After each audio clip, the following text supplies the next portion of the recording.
waddanka Thailand wuxuu dhacaa koonfur bari qaaradda Aasiya wuxuu qayb ka yahay wadamada la isku yiraahdo jasiirad wakaha Hindiya ee Shiinaha dhanka bari wuxuu xuduud kala leeyahay Laos iyo Cambodia dhanka koonfureed wuxuu xuduud kala leeyahay Malaysia iyo gacanbiyoodka Thailand halka dhanka galbeed uu uga beegan yahay wadamada Burma iyo badda Andaman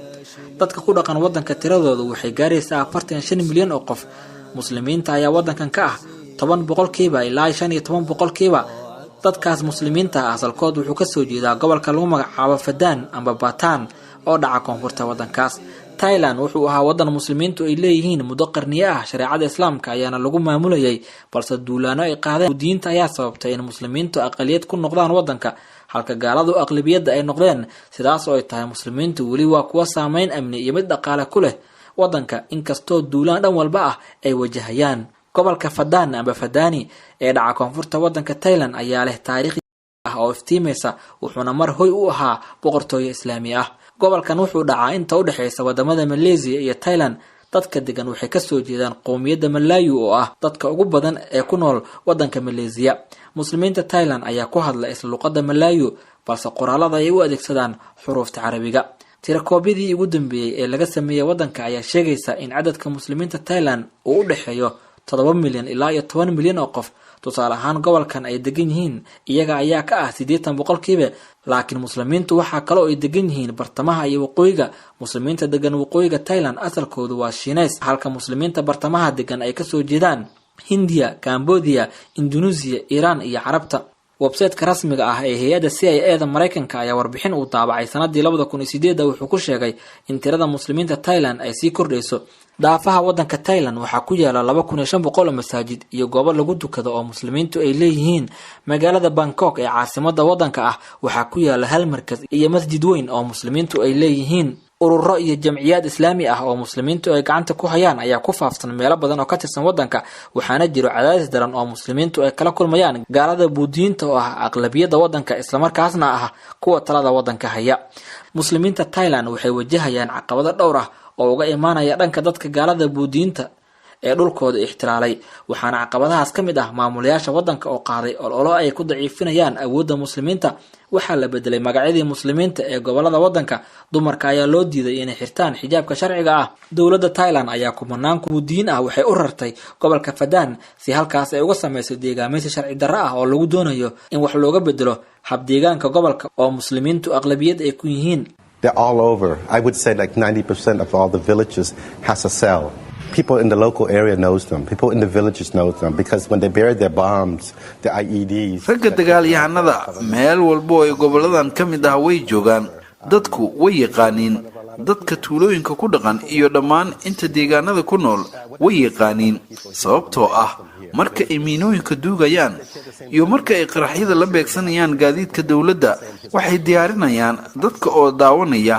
sida oo ay tahay dadku ma sheegayaan oo xogta dawladdu uma gudbinayaan taasi micnaheedu waxay tahay in dadka muslimiinta ah ee deegaanadan ku nool kuwaas oo ka soo jeeda qoomiyadaha Malay ee muslimiinta ah inay dareenka la wadaagaan oo ay taageersan yihiin dagaalyahanada sidaas oo kale ayaysan wax kalsooni ah ugu qabin uguna kacsan yihiin dawladda Thailand. What does that say about the people here, the Malay Muslim here, the villagers here, is that they share the same sentiment. I can assure you they have the same sentiment, the same historical mistrust of the Thai. caqabadaha kale ee haysta waxaa ka mid ah in la daciifiyay dhaqaalaha muslimiinta iyadoo buudiinta lagu wareejiyay dhul beeleed muslimiintu ay leeyihiin oo kumanaan kun oo hektar ah waxaa lala dagaalamay waxbarashada islaamiga ah waxayna dawladdu iskuulada dul dhigtay amar ah in la daraaseeyo manhajka xukuumadda Thailand ayaa ruqsad siisay mashaariic tansiiri gaalaysiin ah waxayna hay'ado iyo baadiriyaal u ogolaatay inay galaan gobolada muslimiinta si halkaas dadka diinkooda looga fidneeyo iyadoo la ogyahay diintu ay mamnuucaan in goboladooda ay tagaan hay'adaha dadka kiristaameeyo ee laga leeyahay qaaradda Yurub sanadii 2004 ilaa 2008 muslimiinta waxaa soo maray maalmo adag xukuumadda inqilaabka waddanka ku qabsatay oo madaxda uu ka ahaa ra'iisul wasaarihii xilligaas Thaksin Shinawatra ayaa markii ay talada la wareegtay waxay ballan qaaday inay wanaajin doonto xaaladda muslimiinta aqaliyada ah ee Thailand balse waxay qaaday ololo lagu gumaaday dadka muslimiinta laguna boobayay hantidooda ballanqaadadaas waxaa ka mid ahaa in muslimiinta la siin doono ismaamul hoosaad madax bannaan balse xukuumaddaas ayaa gobolada muslimiinta u gacan gelisay sacuudiyiinta oo guddoomiyaal gobol laga dhigay si muslimiinta loo dhagro loona dhabar jibiyo golihii milatariga ee talada la wareegay waxaa lagu soo daray saraakiil ka soo jeeda muslimiinta markaas ay dad badan oo muslimiin ah ku dagmeen oo ay bishaaraysteen iyagoo isleh faraj ayaa idiin furmay laakiin taas waxay isku bedeshay rajabeel iyo in saraakiisha muslimiinta ka soo jeeday ay qayb ka noqdeen kuwii weeraray koonfurta wadankaasi saxafi lagu magacaabo Ascad Daha oo booqday wadanka Thailand ayaa sheegay in ciidanka milatariga ay dileen 2,000 oo qof tan iyo markii Thaksin Shinawatra uu maamulka qabtay sanadii 2004 koonfurta wadanka Thailand waxa ka dhacay gumaad lagu dilay dad ka badan 4,000 oo qof ciidamada milatariga iyo kuwa booliska ayaa lagu fasaxay tuulooyinka iyo magaalooyinka koonfurta dhaca si ay u damiyaan kacdoonkii muslimiintu ay dhigayeen ee la magac baxay Takbay ciidamada ayaa tooganayay qof walba oo hortooda ka soo baxa wuxuu ahaa gumaad nuuciisa oo kale wadanka uusan ka dhicin wax ka badan 3 qarni meedadka muslimiinta ayaa wadooyinka daadsanaa dadka qaar ayaa inta la qabtay oo la qaabiyay waxa lagu toogtay godad la seexiyay iyagoo gacmaha ka xiran hogaamiyaasha muslimiinta Thailand waxay ku eedeeyeen dawladda inay si qasab ah u hoosgeynayso buudiyiinta ay u arkaan aqaliyad aan dalka u dhalan balse lagu deegaamiyay dhulkooda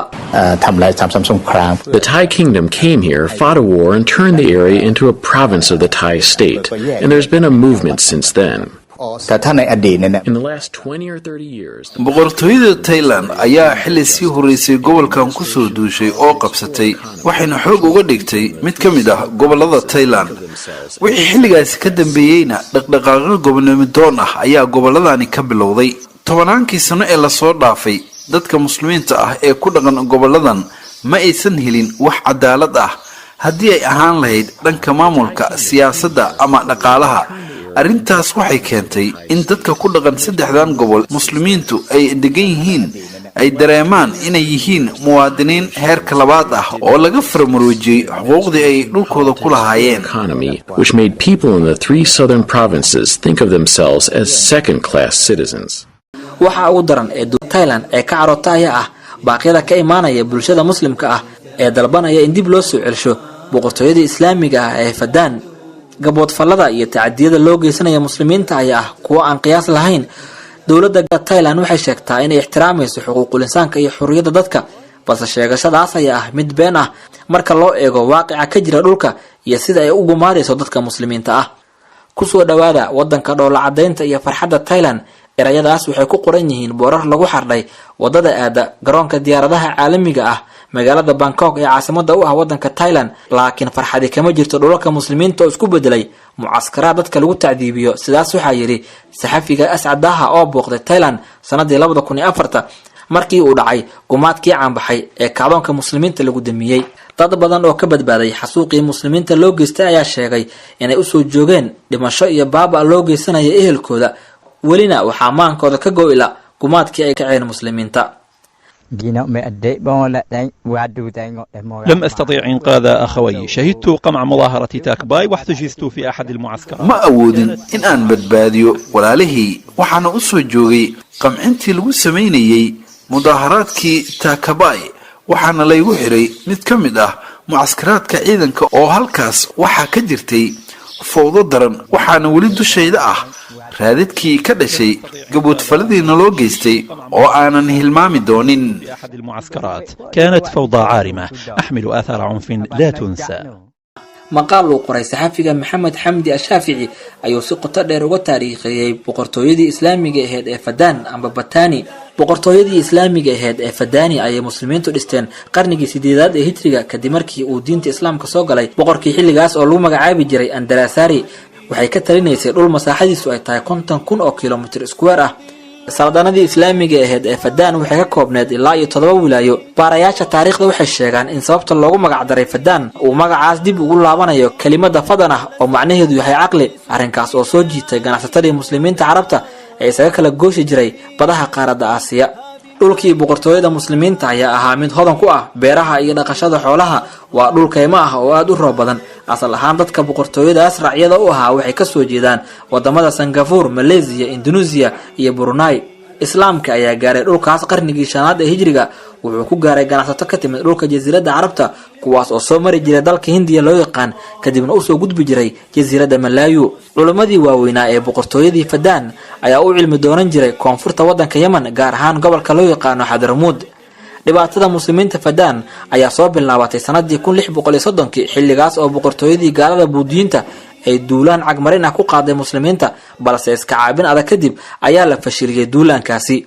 Buudiyiintu waxay doonayeen inay boobaan dhaqaalaha iyo kheyraadka dhaxeegaga dhulalkii ay maamuleysay boqortooyadii muslimiinta. ku dhawaad 2 qarni kadib sanadii 1786 ayay mar kale dowladda Thailand ee la oran jiray Siam Buudiyiintuna madaxda ka ahaayeen waxay soo qaadeen weerar rogaal celis ah. xilligaas ayay gaaladu qabsadeen